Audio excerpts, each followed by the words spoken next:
Plan చేసి సుగుణమ్మతో కావాలని గొడవ పెట్టించేలా చేసిన రోహిణి. బాధలో మీనా.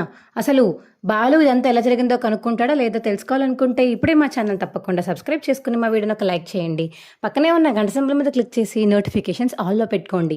అప్పుడే మేము చేసే వీడియోలు మీకు రోజు వస్తాయి. అమ్మ రోహిణి, ఇలా బాలు ఫోన్ చేసి ఇలా పూజకి రమ్మని అడుగుతున్నాడే అనిక సుగుణమ్మ చెప్పేసరికి, అరే అస్తమానం నీకే ఎందుకు ఫోన్ చేస్తాడు బాలు, అయినా నువ్వు ఫోన్ ఎందుకు లిఫ్ట్ చేశావు? నేను లిఫ్ట్ చేయలేదు రోహిణి, వాడే లిఫ్ట్ చేసి చింటూ మాట్లాడి తర్వాత నాకు ఇచ్చాడు. నేను కిచెన్ రూమ్లో పని చేసుకుంటున్నాను, వాడి చేతిలో ఫోన్ ఉంది, వాడు లిఫ్ట్ చేసి తీసుకువచ్చి బాలు అంకుల్ ఫోన్ చేశారని నాకు ఇచ్చాడు. నేను మాట్లాడకుండా ఎలా ఉంటాను? కట్ చేస్తే వాళ్ళకి డౌట్ వస్తుంది, అందుకనే ఫోన్ తీసుకుని చెప్పండి అని అడిగేటప్పటికి ఇలా పూజకి రమ్మని పిలిచారు అని సుగుణమ్మ చెప్పేసరికి వీళ్ళకి అసలు పని పాట లేకుండా పోతుంది.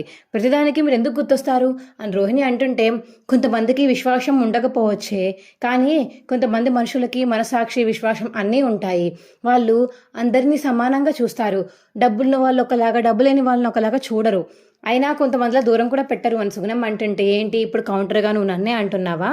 అయినా వాళ్ళు వస్తే ఏంటి, వాళ్ళు రాకపోతే ఏంటి? నీకోసం ఏదైనా నీకు యాక్సిడెంట్ అయినప్పుడు వచ్చి చూశారు అని చెప్పేసి మురిసిపోతున్నావా?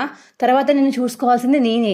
అసలు నిజం వాళ్ళకి తెలిస్తే నీ ముఖం కూడా చూడరు, తెలుసుకో అమ్మా అని చెప్పేసి రోహిణి అంటుంటే, అసలు నిజం తెలిసినా తెలియకపోయినా వాళ్ళకి నేను రుణపడి ఉంటాను రోహిణి.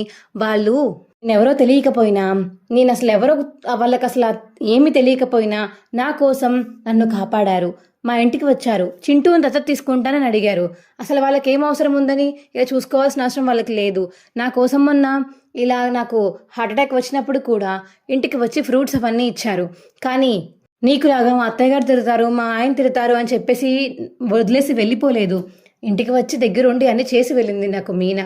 ఆ మీనా పిలిచినందుకన్నా నేను వెళ్తాను అని సుగుణం అంటుంటే, వెళ్తే వెళ్ళావు, కానీ అక్కడ మాత్రం నేను చెప్పినట్టే చేయాలి అని రోహిణి అంటుంది. ఏం చేయాలి? ఏం లేదు, నీ సరదా నువ్వు వచ్చి హ్యాపీగా పూజ చేసుకో, కానీ ఆ తర్వాత మాత్రం నేను చెప్పినట్టు చేయాలి. ఏం చేయాలి చెప్పు? ఏం లేదు, ఇక్కడికి వచ్చాక ఇంకోసారి నువ్వు ఇదే లాస్ట్ అండ్ ఫైనల్ అవ్వాలి, ఇంకొకసారి ఇక్కడికి రాకూడదు. అలా నువ్వు బాలుతో గొడవ పెట్టుకోవాలి. అలా గొడవ పెట్టుకున్నాకనే నేను మీ ఇంటికి వస్తాను, లేకపోతే చింటూ ఎవరు నువ్వెవరా అని వదిలేస్తాను, ఇక నాకు సంబంధం లేనట్టే ఉంటాను అని రోహిణి అంటుంటే, బుద్ధుంతా బుద్ధి లేదా నీకు? కన్న కొడుకుని వదిలేస్తానంటావా అని సుగుణం అంటుంటే, నా లైఫ్ వరకు వస్తే నేను ఎవరినన్నా వదిలేస్తాను అని రోహిణి అంటుంటే, అదే కదా నేను కూడా నీకు చెప్పాను, నువ్వు నీ జీవితం మట్టుకే చూసుకుంటావు, కానీ మీనా బాలు అలా కాదు, అందుకనే వాళ్ళ ఫోన్ నేను లిఫ్ట్ చేసి మాట్లాడాను. అయినా వాళ్ళకి నీకు చాలా తేడా ఉందిలే. నువ్వు నీ బతుకు గురించి నువ్వు ఆలోచిస్తావు, వాళ్ళు మాత్రం అందరి గురించి ఆలోచిస్తారు. వాళ్ళని ఇలా చేద్దామని అనుకుంటున్నావు చూడు, నీ బుద్ధి ఇంకా మారిపోయింది అని సుగుణం అంటుంటే, నా బుద్ధి ఏం మారలేదు, కానీ ఇక్కడికి వచ్చాక నువ్వు గొడవ పెట్టుకోకుండా వెళ్ళావంటే మాత్రం చెప్తున్నాం కదా నేను రాను అని ఇక రోహిణి బెదిరిస్తుంది. సరే వస్తాను, గొడవ పెట్టుకునే పోతాను, సంతోషిస్తావా ఇంకా అని చెప్పేసి ఇక సుగుణం అయితే ఫోన్ కట్ చేస్తుంది. ఫోన్లే, ఎలాగో బాలు వాళ్ళు పిలిచారు కదా, అమ్మ వాళ్ళు ఇక్కడికి వచ్చాక కావాలని రెచ్చగొట్టి గొడవ చేసేలా చేయాలి. గొడవ చేసి ఇంకెప్పుడు బాలు మీనా వాళ్ళని పిలవకుండా చేయాలి, అప్పుడే నా పగ చల్లారుతుంది అని ఇక మనసులో అయితే అనుకుంటుంది రోహిణి. బాలు ఇక సుగుణమ్మతో మాట్లాడిన విషయం అయితే వెళ్ళి మీనాకి చెప్తాడు. మీనా, చింటూని సుగుణమ్మ గారిని ఇంటికి రమ్మన్నాను మీనా. అవునా అండి, మరి వాళ్ళు వస్తే అత్తయ్యకి నచ్చదేమో కదా? ఏం పర్లేదు, మా బామ్మ ఉంది కదా, అంతా మా బామ్మే చూసుకుంటుంది. చూడు, ఇవాళ మీకు నీ ఫ్రెండ్స్ని పిలిచావు, అలా పూల ముక్కలు అందరినీ పిలిచావు కదా, వాళ్ళని వచ్చినప్పుడు మా శీల డార్లింగ్ మనకి సపోర్ట్ చేశాక చెప్పింది, మా అమ్మని తిట్టింది కదా, రేపు కూడా సుగుణమ్మ గారు చింటూ వస్తే మా మా బామ్మ హాయిగా సపోర్ట్ చేస్తుంది మనకే. చిన్నపిల్లాన్ని కృష్ణుడి వేషం వేసి తీసుకురమ్మని చెప్పాను. రేపు హాయిగా వాడితో అందరి గోపికల్లాగా డ్యాన్స్ వేయచ్చు, వాడిని హాయిగా ఆడించవచ్చు. వాడికంటూ ఎన్ని రోజులు ఒక్కడే ఉంటాడు, వాడికంటూ కొంచెం లోన్లీ ఫీలింగ్ ఉంటుంది కదా ఇంట్లో ఉండి, వాళ్ళ బామ్మ దగ్గరే ఉండి ఉండి వాడికి చిరాకు వస్తుంది కదా మీనా, అందుకనే పిలిచాను. ఇక్కడికి వస్తే నలుగురితో సంతోషంగా ఆడుకుంటాడు, అలా పిచ్చి పిచ్చి ఆలోచనలు ఏం పెట్టుకుంటూ ఉంటాడు చిన్న వయసులోనే. ఆల్రెడీ నేను అనుభవించాను కదా మా సుశీల దగ్గర ఉండి, ఆవిడ బాగా చూసుకోలేదని అనను, కానీ ఆవిడ దగ్గర ఉండడం ఒక్కటే నాకు వచ్చిన పని. ఆవిడ దగ్గర అలా ఉండి ఉండి ఉండి ఏదో లోన్లీనెస్ బాగా ఎక్కువైపోయింది, అందుకే మొరటిగా తయారైపోయాను. అలా చింటూ కాకూడదని నేను కూడా కోరుకున్నాను, అందుకే దత్తత తీసుకుందామని కూడా అడిగాను, కానీ ఆవిడ వాళ్ళ అమ్మ ఇవ్వను అని చెప్పారు కదా, ఇంకందుకే ఊరుకున్నాను మీనా అని బాలు అంటుంటే, మీరేమీ బాధపడకండి, వాళ్ళ అమ్మగారిని నొప్పించి చింటూని మనం దత్తత తీసుకుందాము, మన ఇంట్లో ఎలాగో ఒక ముక్కు చెప్పేశాం కదా, ముందు తీసుకొచ్చేలా ఉంటే అప్పుడు ఒక ముక్క చెప్పి తర్వాత తీసుకొచ్చేద్దాంలేండి అని మీనా అంటుంది. సర్లే వాళ్ళ అమ్మ ఒప్పుకున్నప్పుడు కదా, రేపు మాత్రం వాళ్ళు వస్తారు, నాన్నకి చెప్పి అమ్మను ఒప్పించమని చెప్తాను, సరేనా మీనా అని బాలు చెప్తుంటే అలాగేనండి మీ ఇష్టం అనిక మీనా అంటుంది. ఇక బాలు అయితే సత్యం దగ్గరికి వెళ్ళి, నాన్న రేపు చింటూని సుగుణమ్మ గారిని పిలిచాను, కొంచెం అమ్మకి నువ్వే సర్ది చెప్పవా, ఇవాళ చూడు మీనా చెప్పకుండా వాళ్ళ పూలు అమ్ముకునే వాళ్ళ ఫ్రెండ్స్ని పిలిచిందని చెప్పేసి అమ్మ ఎంత రాద్దందం చేసి వాళ్ళందరినీ అవమానించిందో, రేపు కూడా వాళ్ళ ముఖం మీద తిరిగితే వాళ్ళు చాలా బాధపడతారు నాన్న, అమ్మకైతే ఎవరూ అవసరం లేదు, డబ్బున్న వాళ్ళు మాత్రమే అవసరం, కానీ మనకు అలా కాదు కదా, వాడు చింటూగాడు ఎప్పుడు ఒక్కడే ఉండి వాడికి బోర్ కొడుతుంది కదా, ఇక్కడికి వస్తే అందరితోనూ సంతోషంగా ఉంటాడని నేను ఆలోచించి వాళ్ళని పిలిచాను, కానీ అమ్మ ఎలా రియాక్ట్ అవుతుంది ఏంటా అని భయం వేస్తుంది అని ఇక బాలు చెప్పేసరికి, రే నువ్వు నాకు ఇంత చెప్పాలా, నీ మనసు ఏంటో నువ్వు ఎలా ఆలోచిస్తావో నాకు తెలియదని తండ్రిగా నేను ఒప్పిస్తానులే ప్రభావతిని, నేను ఒప్పించి నీకు చెప్తాను, రేపు పొద్దున్న టైంకి వచ్చేయమని చెప్పు, సరే నా సత్యం చెప్తుంటే సరే నాన్న థ్యాంక్ యూ అని చెప్పేసి ఇంక అక్కడి నుంచి వెళ్ళిపోతాడు బాలు. ఏంటో వీడు మంచిదత్వం, వీడు మంచి మనసుని వీళ్ళమ్మ ఎప్పుడు అర్థం చేసుకుంటుందో ఏంటో ఆ పిచ్చి ప్రభావతి అని చెప్పేసి ఇక మనసులో అనుకునే సత్యం ప్రభావతి దగ్గరికి అయితే వెళ్తాడు. ప్రభా అని పిలుస్తుంటే, ఏంటి పిలుపు మారింది, ఏమన్నా అవసరం ఉందా నాతోటి అని ప్రభావతి అడుగుతుంటే, అవసరం ఉంది అందుకే వచ్చాను, నీ మీద ప్రేమ పెరిగి వచ్చాను అని కావాలని ఇక కాగా పడతాడు ప్రభావతిని సత్యం అయితే. అబ్బా ఏంటి సత్యం చెప్పు.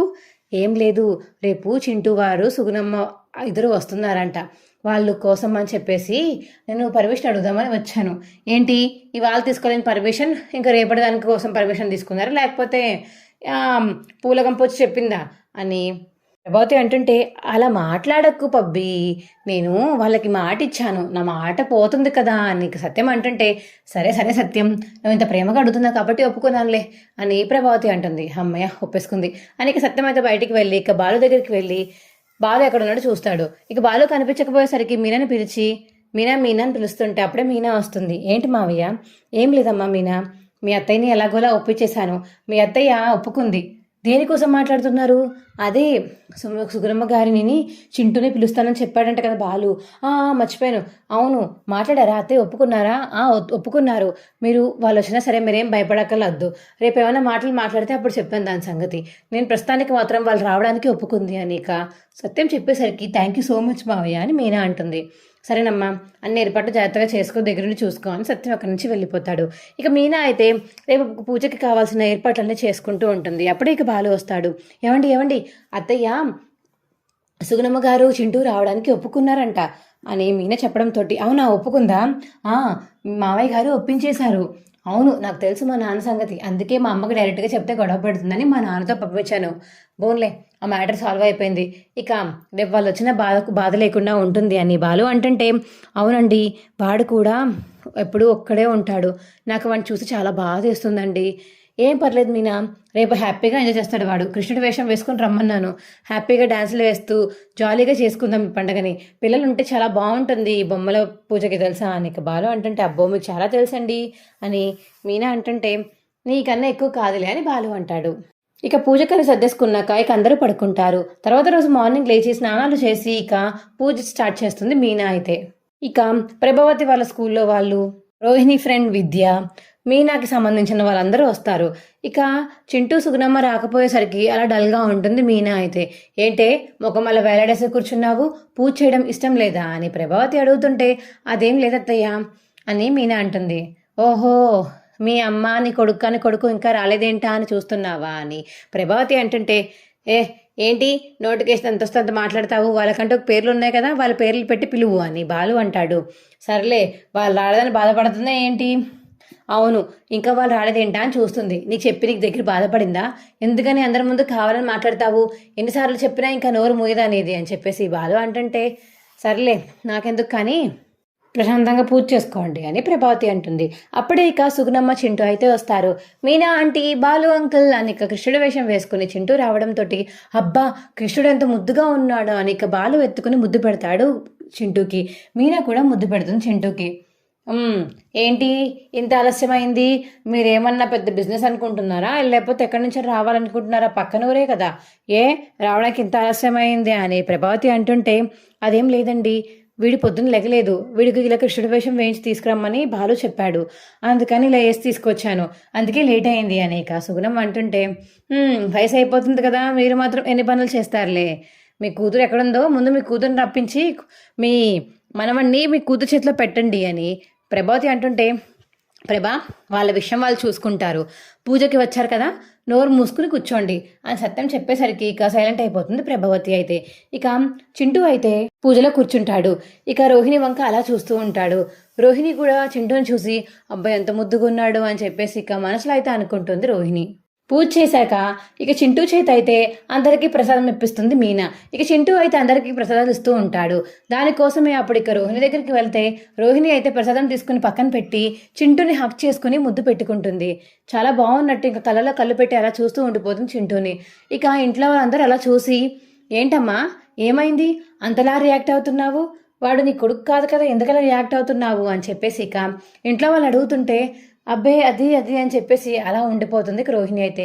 చచ్చావే అడ్డంగా బుక్ అయ్యావు, ఎంత నీ కొడుకు అయితే మాత్రం అందరి ముందు ఇలా హక్ చేసుకుని ముద్దు పెట్టాలా, వాళ్ళకి ఇప్పుడు డౌట్ రాదా అని ఇక విద్య అంటుంటే, అరే అందరూ ఊడుకోండి, తనకంటూ పిల్లలంటే ఇష్టం ఉండదా, మీనాకైనా ఇష్టం, మీనా ఎత్తుకుని ముద్దు పెట్టుకోలేదా, అలాగే రోహిణి కూడా ముద్దు పెట్టుకుంది, కృష్ణుడి విషయంలో బాబు ముద్దుగా ఉన్నాడేమో, రోహిణికంటూ పిల్లలు కావాలని అనిపిస్తుంది కాబట్టే కదా పిల్లోడిని ముద్దు పెట్టుకుంది అని ఇక ప్రభావతి అంటుంటే, అవును చిడ్డు చాలా క్యూట్గా ఉన్నాడు అందుకనే ముద్దు పెట్టుకున్నాను అని రోహిణి అంటుంది. ఏమండి ఏంటిది ఎప్పుడూ లేనిది ఎవరి పిల్లల్ని దగ్గర తీసుకోలేని రోహిణి ఒక పిల్లవాడిని దగ్గర తీసుకుని ముద్దు పెట్టిందంటే నాకు ఆశ్చర్యం వేసుకొస్తుంది. నీకేంటి మీనా, నాకు అలానే ఉంది. అప్పుడు వాడికి కళ్ళు కలలేనప్పుడు కూడా ఆ రోజు కూడా అన్నం అనేది తినిపించి నీట్గా వాడి దగ్గర నుండి ఆడుకుంది. ఆ రోజు పార్లర్కి కూడా వెళ్ళలేదు తను, నేను చూశాను. అప్పుడు ఇప్పుడు అదే ప్రేమ, పార్లర్ అమ్మని ఇంత సుమితంగా చూడడం పిల్లలతో ఇదే ఫస్ట్ టైం కాదు సెకండ్ టైం, ఇంట్లో చూసాను ఇప్పుడు చూశాను అని బాలు అంటుంటే, నాకేదో తేడా కొడుతుంది అని మీనా అంటుంది. ఇక చింటూ అయితే వెళ్ళి మీనా దగ్గర ఉంటాడు. ఎలాగైనా గొడవ పెట్టాలి, అసలు వీళ్ళు బాగా కలిసిపోయి ఒకరికొకరు చాలా హ్యాపీగా ఉంటున్నారు, ఎలాగైనా గొడవ పెట్టాలి అని ఇక మనసులో అయితే అనుకుని విద్యకి చెప్తుంది రోహిణి.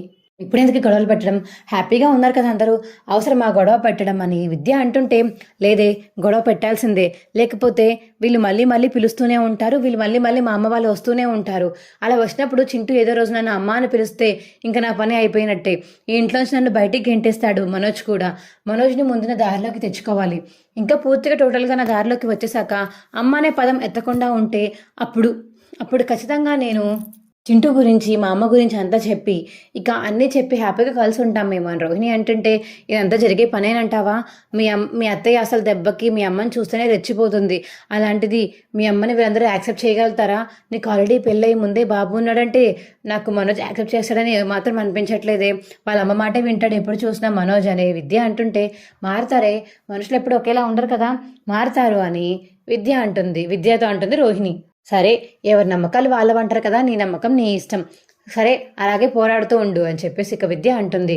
పోరాడాలంటే ఇప్పుడు గొడవ పెట్టాలి, అదేంటే తప్పదు ఇక పద అని చెప్పేసి విద్య మరియు రోహిణి పక్కకి వెళ్ళి సుగుణమ్మకి అయితే సైకిల్ చేస్తారు. సుగుణమ్మ ఇక పక్కకి వస్తుంది రోహిణి దగ్గరికి. ఏంటి ఎందుకు పిలిచావు రోహిణి, ఏం లేదు చెప్పాను కదా గొడవ పెట్టుకోమని, లేదంటే రేపు మిమ్మల్ని మాట్లాడి మీ దగ్గరికి రాను, మీకు డబ్బులు పంపను అని రోహిణి అంటుంటే, అదేంటే ఉన్నపాలంగా ఎలా గొడవ పెట్టుకోమంటావు, ఏదో ఒక మాట అంటారు కదా, అందరూ మాట్లాడుకుంటున్నప్పుడు మా అత్తయ్య గారు ఏదో మాట అంటారు కదా, అలా గొడవ పెట్టేసుకుని బాలు వాళ్ళతో పెట్టేసుకుని ఇక్కడ నుంచి వెళ్ళిపోమ్మా చింటూని తీసుకుని అని రోహిణి చెప్తుంది. సరే అదే చేస్తానులే అని ఇక సుగుణమ్మ అయితే అక్కడికి వెళ్తుంది. ఇక రోహిణి అలా చూస్తూ ఉంటుంది ఎప్పుడు గొడవ పెట్టుకుంటారా అని. ఇక చింటూని ఒళ్ళో కూర్చోబెట్టుకుంటుంది మీనా. ఏంటి మీనా నీకు బాగా నచ్చినట్టున్నాడు చింటూ, నాకు చాలా ఇష్టం చింటూ అంటే అని మీనా అంటుంటే, అవునా మా దత్త తీసుకెళ్ళిపోయావా, అనాథ కదా, అమ్మ నాన్న కూడా లేరు, వాడు ఎలా పెరిగాడో ఎలా పుట్టాడో పాపం ఎలా పెంచారో వాళ్ళ అమ్మమ్మ, కాబట్టి దత్తత నువ్వే తీసుకో, నువ్వే పెంచుకోవాడిని, అనాథ కదా అని చెప్పేసి ఇంక అందరూ అంటుంటే, అప్పుడే ఇక సుగుణమ్మ దొరికింది ఛాన్స్ కదా అని చెప్పేసి, ఏంటి ఎవరు అనాథ ఎవడికి అనాథ, వాడికి నేనున్నాను, అమ్మా నాన్న లేకపోతే నిన్న అమ్మమ్మని నేనున్నాను కదా, వాడిని అనాథాన్ని మీరు ఎలా పిలుస్తారు, అనాథ అంటే అనాథాశ్రమం పెరిగేవాడు, లేకపోతే ఒక్కడిగా చిన్నప్పటి నుంచి పెరిగేవాడు వాడు అనాథ అంటే, వీడికి నేనున్నాను, వాడు బాగోగులు చూసుకోవడానికి నేనున్నాను, అయినా ఇందుకైనా మమ్మల్ని పూజకి పిలిచింది, వాడిని అనాథ అని అందరి ముందు చూపించడానికేనా మీ ఒళ్ళో కూర్చోబెట్టుకుని ఎన్ని రోజులు సోకులు చేశారు ఇప్పటిదాకా? అందుకేనా సుగుణమ్మ అంటుంటే అయ్యో అమ్మగారు మీరు తప్పక అర్థం చేసుకున్నారు. నేను అలా అర్థం చేసి చెప్పలేదండి. నాకు చింటూ అంటే చాలా ఇష్టం.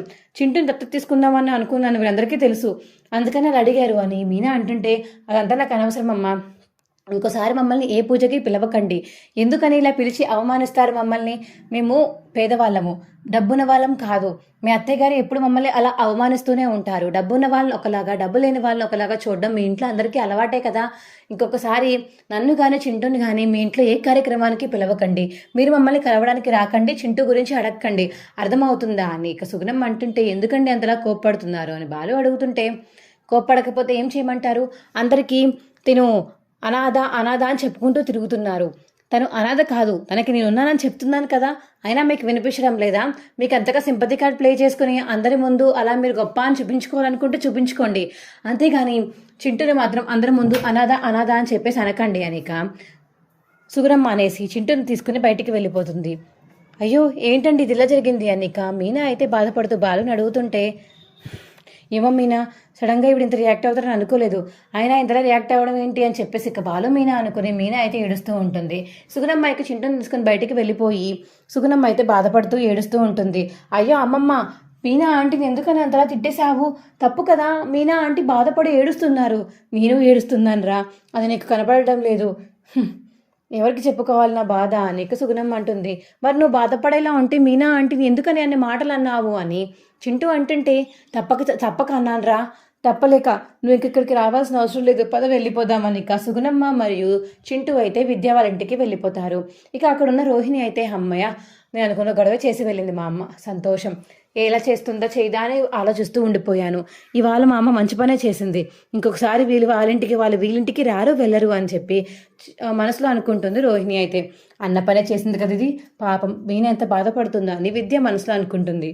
అయిందా, బాగా అయిందా? అందుకే చెప్పాను స్టేటస్ ఉన్న వాళ్ళని పిలవండ్రా, ఇలా డబ్బుల కోసం కక్కుతు పడే వాళ్ళని లేని వాళ్ళని పిలవద్దని చెప్పాను. పిలిచి చూశారు కదా నా పరువు మొత్తం పోగొట్టారు అని ప్రభావతి అంటుంటే నీ పరువేం పోలేదు, ఇప్పుడు ఆల్రెడీ అయిపోయింది. నీ పరువును తీసుకోకు, ఇక్కడ స్టేటస్లు డబ్బులు లేని వాళ్ళు అని చూపించి నువ్వు నీ పరువు తీసుకోకు, అర్థమవుతుంది లక్షావతి? అందరూ ఉన్నారు, పూజ చేసుకుని నోరు మూసుకుని వెళ్ళిపోయాక మాట్లాడుకుందాం, ఆపుతావా ఇంకా అని బాలు అంటాడు ఇక ప్రభావతితోటి.